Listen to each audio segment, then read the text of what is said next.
ಕುಹು ಕುಹು ಎಂದು ಕೂಗುವ ಕೋಗಿಲೆಯ ನಾದ, ಹಕ್ಕಿಗಳ ಚಿಲಿಪಿಲಿದನ್ನು ಕೇಳಿದರೆ ಎಷ್ಟೊಂದು ಅದ್ಭುತ. ಎಷ್ಟೇ ಆದರೂ ನಮ್ಮ ದೇಶದ ಪರಿಸರ ನಮಗೆ ಚೆಂದ.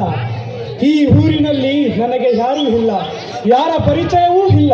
ನಾನು ಯಾರ ಬಳಿ ಹೋಗಬೇಕು, ಯಾರ ಸ್ನೇಹ ಗಳಿಸಬೇಕು?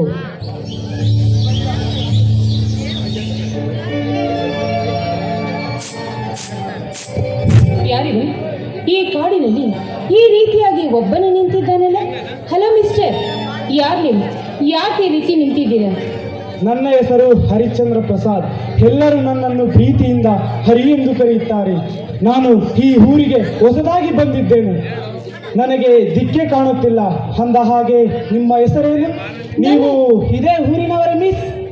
ಹೌದು, ನನ್ನ ಹೆಸರು ಐಶ್ವರ್ಯ ಅಂತ. ಈ ಊರಿನ ಆಗರ್ಭ ಶ್ರೀಮಂತರ ಸೊಸೆ ನಾನು. ನೋಡಿ, ನಿಮಗೆ ಯಾವ ಕೆಲಸದಲ್ಲಿ ಸಹಾಯ ಬೇಕಾದರೂ ನಾನು ಮಾಡ್ತೀನಿ. ಹೇಳಿ, ನನ್ನಿಂದ ಯಾವ ಕೆಲಸ ಆಗಬೇಕು? ಏನು ಬೇಡ, ನನಗೆ ಮನೆ ಕೆಲಸ ಮಾಡಲು ಜಾಗ ಸಿಕ್ಕರೆ ಸಾಕು ಐಶ್ವರ್ಯ. ನಿಮ್ಮ ಸಹಾಯವನ್ನು ನಾನು ಎಂದಿಗೂ ಮರೆಯುವುದಿಲ್ಲ. ಹೌದಾ? ನೋಡಿ, ನಿಮಗೆ ಮನೆ ಹಾಗೂ ಕೆಲಸವನ್ನ ನಾನು ಕೊಡಿಸ್ತೀನಿ. ಆದರೆ ಅದರಿಂದ ನನಗೇನು ಲಾಭ? ಆಗುವ ಯಾವ ಕೆಲಸವಾದರೂ ಖಂಡಿತವಾಗಿಯೂ ಮಾಡುತ್ತೇನೆ. ನೀವೇನು ಮಾಡೋದು ಬೇಡ. ನೋಡಿ, ನಿಮ್ಮ ಈ ಪುಟ್ಟ ಹೃದಯದಲ್ಲಿ ನನಗೆ ಒಂದು ಸ್ವಲ್ಪ ಜಾಗ ಕೊಟ್ಟರೆ ಅಷ್ಟೇ ಸಾಕು. ಇಲ್ಲ ಅಂತ ಹೇಳಿದರೆ ನನ್ನ ಕೆಲಸ ಆಗುವುದಿಲ್ಲ. ಹೇಗಾದರೂ ಮಾಡಿ ಇವಳ ಆಸೆ ಅಂತೆ ಇದ್ದರಾಯಿತು.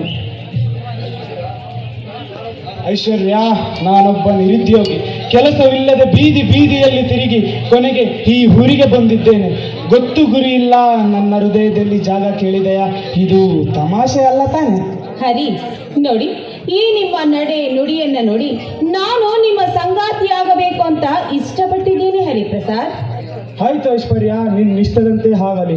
ಆದರೆ ಕೆಲವು ದಿನಗಳ ಕಾಲ ನಮ್ಮಿಬ್ಬರ ಪ್ರೀತಿಯ ವಿಷಯ ಯಾರ ಹತ್ತಿರ ಹೇಳುವುದಿಲ್ಲ ಎಂದರೆ ಮಾತ್ರ ನಾನು ನಿನ್ನನ್ನು ಪ್ರೀತಿಸುತ್ತೇನೆ. ನನಗೆ ಹಾಗಂತ ಮಾತು ಕೊಡು. ಖಂಡಿತವಾಗಿಯೂ ಯಾರ ಹತ್ರನೂ ಹೇಳೋದಿಲ್ಲ. ಈಗಲಾದ್ರೂ ಸಂತೋಷವಾಯಿತೆ ಮಿಸ್ಟರ್ ಹರಿಪ್ರಸಾದ್?